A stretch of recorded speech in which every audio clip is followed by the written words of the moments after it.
بسم اللہ الرحمن الرحیم۔ السلام علیکم ورحمۃ اللہ وبرکاتہ۔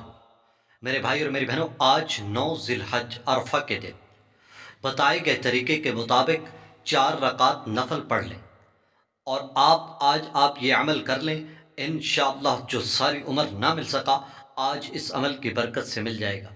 آپ کی ہر دعا قبول ہوگی۔ آپ اللہ سے جو مانگیں گے انشاءاللہ اللہ پاک آپ کی دعاؤں کو سنیں گے اور قبول فرمائیں گے۔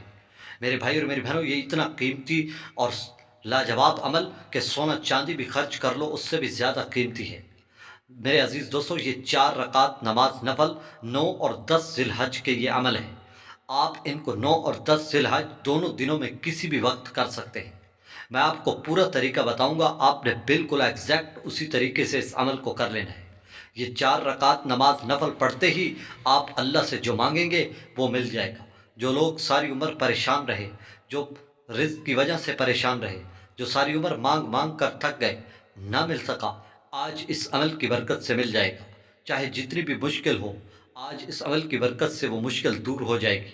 آپ کسی پریشانی میں مبتلا ہیں، آپ کڑے امتحان میں پھنس چکے ہیں، لوگ آپ کو تنگ کرتے ہیں، آپ کی گھریلو لڑائی جھگڑیاں ہیں یا نا اتفاقی ہے، کسی بھی پریشانی میں مبتلا ہیں، قرض نہیں اتر رہا، آج آپ یہ عمل کریں گے انشاءاللہ آپ کے سارے مسئلے اللہ پاک ضرور سنے گا اور قبول فرمائے گا۔ میں آپ کو طریقہ بتا رہا ہوں، میں زیادہ لمبی چوڑی بات نہیں کرتا۔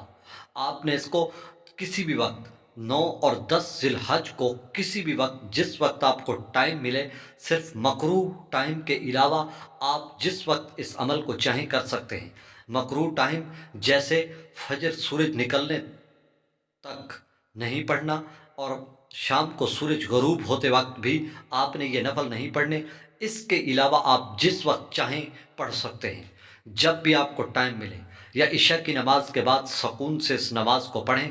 اور آپ نے جب بھی یہ نماز پڑھنی ہے، پہلے آپ نے مقصد کو ذہن میں رکھ کر حاجت کی نیت سے آپ نے اللہ اکبر کہتے ہوئے نیت باندھ لینی ہے۔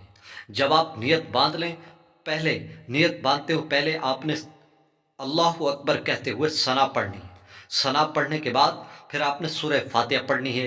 سورہ فاتحہ پڑھنے کے بعد پھر آپ نے 3 مرتبہ، یاد رکھیں 3 مرتبہ آپ نے قل یا ایھا الکافرون، یہ سورت آپ نے 3 مرتبہ پڑھنی ہے۔ 3 مرتبہ جب آپ سورت پڑھ لیں، پھر اس کے بعد آپ نے 21 مرتبہ سورہ اخلاص پڑھنی ہے۔ قل هو اللہ احد اللہ الصمد لم یلد ولم یولد ولم یکن لہ کفوا احد۔ آپ نے 21 مرتبہ سورہ اخلاص پڑھنی ہے۔ پھر آپ اس رکعت کو مکمل کر لیں۔ پھر جب آپ دوسری رکعت میں کھڑے ہوں تو آپ نے پھر اسی طرح یہ عمل کرنا ہے۔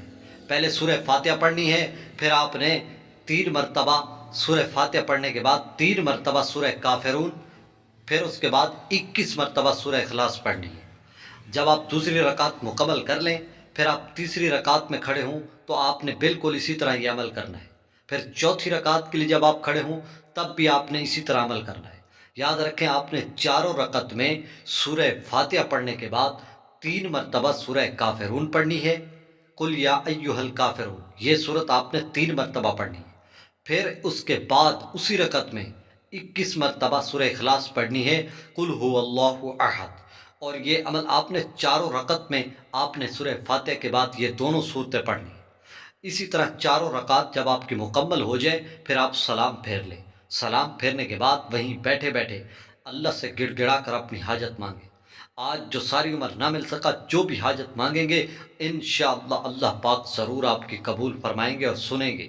اور یہ عمل خود بھی کریں اور دوسرے بہن بھائیوں تک لازمی شیئر کریں تاکہ ان کا بھی فائدہ ہو۔ آمین، جزاک اللہ۔